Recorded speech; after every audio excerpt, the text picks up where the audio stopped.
ಸ್ನೇಹಿತರೆ, ಲಾ ಪಾಯಿಂಟ್ಗೆ ಸ್ವಾಗತ. ನಾವು ಕ್ರಿಮಿನಲ್ ಪ್ರೊಸೀಜರ್ ಕೋಡ್ ಬಗ್ಗೆ ಮಾತಾಡ್ತಾ ಇದ್ದೀವಿ. ನಿನ್ನೆ ನಾನು ಮಾತಾಡ್ತಾ ಇದ್ದೆ, ಈ ಒಂದು ಕಂಪ್ಲೇಂಟ್ ಲಾಡ್ಜ್ ಮಾಡಿದ್ಮೇಲೆ ಪೊಲೀಸವರು ತಮ್ಮ ಪ್ರಕ್ರಿಯೆಯನ್ನು ಮುಗಿಸಿದಾಗ ಯಾವ ರೀತಿ ಕೋರ್ಟ್ ವರ್ಕ್ ಮಾಡುತ್ತೆ ಅಂತ ಅಂದ್ಬಿಟ್ಟು. ಪೊಲೀಸವರಿಂದ ಈ ಒಂದು ಫೈನಲ್ ರಿಪೋರ್ಟ್ ಫೈಲ್ ಆದಮೇಲೆ ಕೋರ್ಟು ಅದನ್ನು ಗಮನಕ್ಕೆ ತೆಗೆದುಕೊಳ್ಳುತ್ತೆ.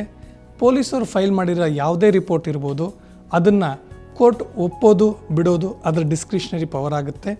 ಅದನ್ನು ಪ್ರಶ್ನಿಸುವ ಅಧಿಕಾರ ಯಾರಿಗೂ ಇರೋದಿಲ್ಲ. ಕೆಲವು ಸಂದರ್ಭಗಳಲ್ಲಿ ಈ ಪೊಲೀಸ್ ಇನ್ವೆಸ್ಟಿಗೇಷನ್ ಅನ್ನೋದು ಅವಶ್ಯಕತೆನೇ ಇರೋದಿಲ್ಲ.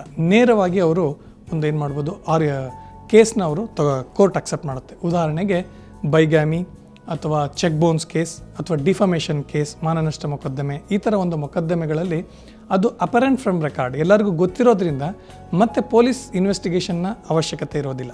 ಹಾಗಾಗಿ ನೀವು ಚೆಕ್ ಬೌನ್ಸ್ ಕೇಸ್ ಮಾಡಿದಾಗ ಸಾಮಾನ್ಯವಾಗಿ ನೀವು ಕೋರ್ಟಿನ ಮೊರೆ ಹೋದ ತಕ್ಷಣ ನೀವಲ್ಲಿ ಕೋರ್ಟಲ್ಲಿ ಪ್ರೂವ್ ಮಾಡಿದ್ರೆ, ಅಂದರೆ ಇಲ್ಲಿ ಚೆಕ್ ಕೊಟ್ಟಿದ್ರು, ಇದು ಬೌನ್ಸ್ ಆಗಿದೆ, ಆ ಕಾನೂನು ಪ್ರಕ್ರಿಯೆ ಅಡಿಯಲ್ಲಿ ನಾವು ನೋಟಿಸ್ ಕೊಟ್ಟಿದ್ದೀವಿ, ಅದೆಲ್ಲ ಸರಿಯಾಗಿ ಪಾಲನೆ ಮಾಡಿದ್ದೀವಿ ಅಂದ ಕೂಡಲೇ ಅವ್ರೇನು ಮಾಡ್ತಾರೆ, ಸಮನ್ಸನ್ನು ಇಶ್ಯೂ ಮಾಡ್ತಾರೆ. ಅಂದರೆ ಕೋರ್ಟಿನ ಪ್ರಕ್ರಿಯೆಯಲ್ಲಿ ಸಮನ್ಸ್ ಮತ್ತು ವಾರೆಂಟ್ ಅನ್ನೋದು ಬಹಳ ಮುಖ್ಯವಾಗಿರುತ್ತೆ. ಸಮನ್ಸ್ ಅಂತಂದರೆ ಆ ಒಂದು ಆರೋಪಿಗೆ ಅಥವಾ ನಿಗದಿತ ವ್ಯಕ್ತಿಗೆ ಒಂದು ನಿಗದಿತ ದಿನಾಂಕದಿಂದ ಆ ಕೋರ್ಟ್ ಮುಂದೆ ಹಾಜರಾಗಬೇಕು ಅನ್ನುವ ಮಾಹಿತಿ. ಇಲ್ಲಿ ಪೊಲೀಸ್ ಅವ್ರಿಗೆ ಅರೆಸ್ಟ್ ಮಾಡುವ ಒಂದು ಅಧಿಕಾರ ಇರೋಲ್ಲ. ಸಮನ್ಸ್ ಅಂದರೆ ಮಾಹಿತಿ ಅಷ್ಟೇ ಆ ಒಂದು ವ್ಯಕ್ತಿಗೆ.